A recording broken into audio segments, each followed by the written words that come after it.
Ça commence mal, je connais rien au bien commun.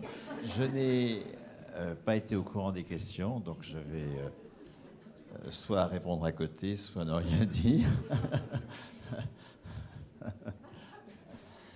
Euh, En tout cas, le commun, je l'ai expérimenté dans la sécurité sociale, hein, lorsque de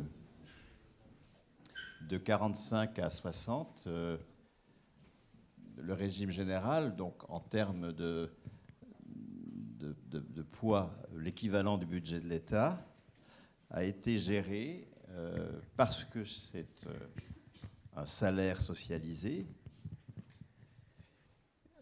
par des conseils d'administration de caisse pour 3/4 des salariés et pour 1/4 des employeurs, des salariés élus tous les 5 ans, en 47, en 50, en 55, en 62, et des conseils d'administration qui élisaient les directeurs. On avait donc une hiérarchie élue, des conseils d'administration élus, et ça a parfaitement marché. Depuis qu'il n'y a plus tout ça, ça ne marche plus. C'est quand même une démonstration assez forte de la mobilisation que peut susciter une institution qui est posée comme un bien commun. C'est pas l'État, c'est pas quelque chose sur lequel on n'a aucune prise, l'emploi, l'organisation du travail. C'est un commun que l'on a construit par une institution nationale posée dans la loi et ça montre aussi qu'à un niveau macroéconomique, pas simplement dans des dispositifs communautaires, disons locaux, enfin des petites communautés locales,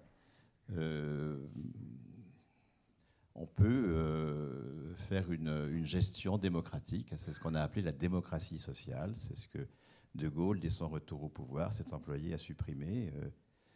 En mai 60, dans un décret de mai 61, il a supprimé le pouvoir général des conseils pour l'attribuer aux directeurs. Il a créé une école des directeurs à Saint-Étienne, où on n'enseigne rien sur la sécurité sociale, mais uniquement la gestion et le management. Et progressivement ensuite, il a cherché à retarder les élections qui devaient avoir lieu à 60. Bon, il n'a pas pu les supprimer, ils les ont eu lieu en 62, et puis il les a supprimés en 67. Et aujourd'hui, beaucoup pensent que la Sécu, c'est l'État.